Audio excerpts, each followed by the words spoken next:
प्यारे बच्चों नमस्कार।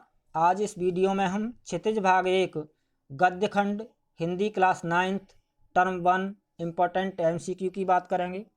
बच्चों इस वीडियो में हम दो बैलों की कथा कहानी और ल्यासा की ओर यात्रा वृत्तांत इन दो पाठों के इम्पोर्टेंट MCQ की बात करेंगे। उम्मीद करता हूं कि एग्ज़ाम की दृष्टि से आपके लिए उपयोगी साबित होंगे। तो सबसे पहले बात करते हैं हम दो बैलों की कथा कहानी के इम्पोर्टेंट MCQ की। किस रचनाकार को कलम का सिपाही नाम से भी जाना जाता है? मुंशी प्रेमचंद को।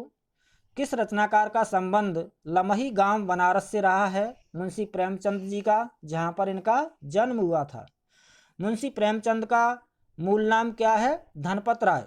मुंशी प्रेमचंद जी का जो असली नाम था, मूल नाम था, वो धनपत राय था।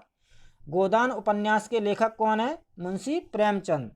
बच्चों गोदान मुंशी प्रेमचंद का बहुत ही सुंदर, लोकप्रिय और फेमस उपन्यास है। कभी पढ़ने का मौका मिले तो अवश्य पढ़िएगा। कृषक समाज और पशुओं के भावात्मक संबंध का वर्णन किस कहानी में किया गया है? दो बैलों की कथा में। जानवरों में सबसे ज़्यादा बुद्धिहीन किसे समझा जाता है? गधे को। कहानी में गधे का छोटा भाई किसे कहा गया है? बैल को। हीरा और मोती किसके बैल थे? झूरी काछी के। झूरी ने एक बार गोई को ससुराल भेज दिया। गोई से आप क्या समझते हैं? गोई यानी बैलों की जोड़ी। बैलों की जोड़ी को बच्चों गांव में गोई भी कहते हैं। पगैया से आप क्या समझते हैं? बैलों की रस्सी, यानी जिस रस्सी से पशुओं को बांधा जाता है उसे पगैया कहते हैं। दोनों पशु वीरों को अभिनंदन पत्र देने का फैसला किसने किया? बाल सभा ने। यानी जब हीरा और मोती गया के यहाँ से रस्सी को तोड़ करके भाग आते हैं पहली बार, तो गांव के सभी बच्चे बहुत खुश होते हैं और दोनों बैलों को, हीरा और मोती को, कोई रोटी खिलाता है, कोई चोकर खिलाता है, कोई आटा लाता है, कोई कुछ लाता है, और इस तरह से वो दोनों पशु वीरों को अभिनंदन पत्र देते हैं, उनको अच्छी चीज़ें खिला करके। तो दोनों पशु वीरों को अभिनंदन पत्र देने का फैसला किसने किया? बाल सभा ने, यानी गांव के बच्चों ने। हीरा और मोती में से अधिक सहनशील कौन था? हीरा अधिक सहनशील था। मोती थोड़ा सा गुस्सैल स्वभाव का था, जल्दी गुस्सा होने वाला था, क्रोधी स्वभाव का था मोती, लेकिन हीरा ज़्यादा सहनशील था। उस एक रोटी से इनकी भूख तो क्या शांत होती, पर दोनों के हृदय को मानो भोजन मिल गया। इस पंक्ति में हृदय का भोजन से आप क्या समझते हैं? प्रेम। हृदय का भोजन क्या है बच्चों? प्रेम। यानी जो गया के भाई की जो बच्ची थी, जो दोनों बैलों को एक एक रोटी खिलाती थी, तो उस रोटी से उनका पेट तो नहीं भरता था, लेकिन हृदय की भूख शांत हो जाती थी, हृदय को भोजन मिल जाता था। यानी दोनों बैलों को अच्छा लगता था कि कोई तो उनको चाहने वाला है, कोई तो उनका ख्याल रखने वाला है। तो उस छोटी बच्ची की तरह हमारे हृदय में भी जानवरों के प्रति, पशुओं के प्रति प्रेम की भावना होनी चाहिए। औरत जात पर सींग चलाना मना है, ऐसा किसने कहा था और किससे कहा था? ऐसा हीरा ने मोती से कहा था। उसने गराब खोल दिया। गराब से आप क्या समझते हैं बच्चों? गराब यानी गर्दन की रस्सी, यानी जो रस्सी पशुओं की गर्दन में बंधी रहती है और उस रस्सी के साथ दूसरी रस्सी जोड़ करके उनको बांधा जाता है खूंटे से, तो गले की जो, गर्दन की जो रस्सी है उसको गराब कहते हैं, जिससे पशुओं को बांधा जाता है। 9 2 11 होना मुहावरे का क्या अर्थ है? भाग जाना। काजी हौस से आप क्या समझते हैं? काजी हौस यानी मवेशी खाना, जहाँ पर आवारा पशुओं को रखा जाता है, यानी जो फसलों को बर्बाद करते हैं, किसानों की फसलों को नुकसान पहुँचाते हैं, ऐसे आवारा पशुओं को मवेशी खाना में रखा जाता है, जिसे काजी हौस भी कहते हैं।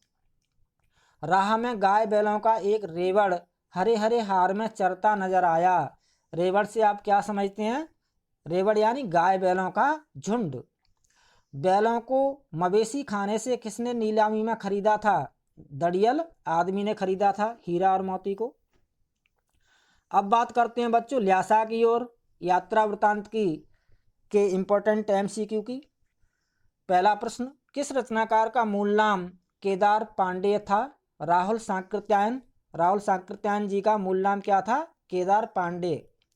घुमक्कड़ शास्त्र किस लेखक की रचना है? राहुल सांकृत्यायन जी की। लेखक ने तिब्बत यात्रा किसके छद्मवेश में की थी? छद्मवेश यानी बदला हुआ वेश।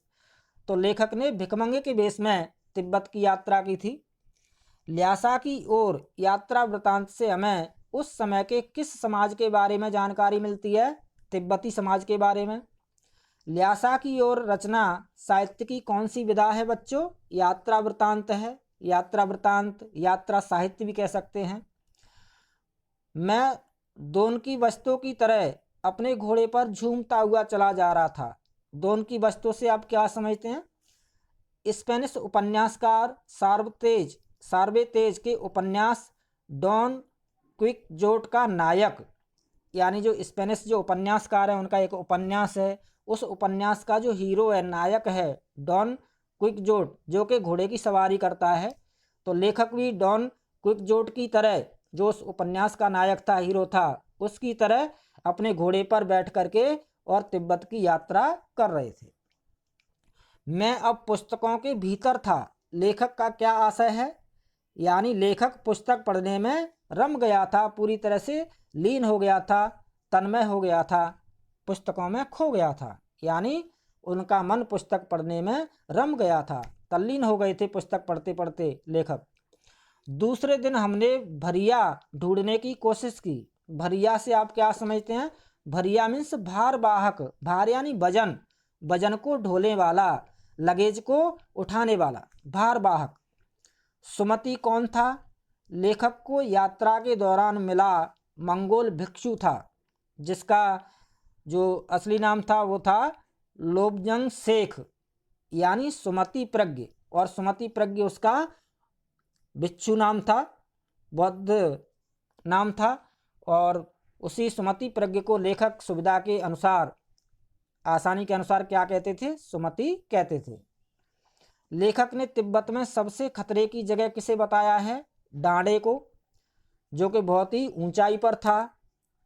लेखक ने तिब्बत में डाकुओं के लिए सबसे अच्छी जगह किसे बताया है? डांडे को, जो कि शहर से, गांव से काफ़ी दूर दराज था, ऊंची पहाड़ी थी, जहां पर जंगल था और गांव बहुत दूर दूर थे। तो वहां पर डाकुओं के लिए वो जगह बहुत ही सुरक्षित थी और डाकुओं का खतरा अधिक रहता था वहां पर। तो लेखक ने तिब्बत में डाकुओं के लिए सबसे अच्छी जगह किसे बताया है? डांडे को।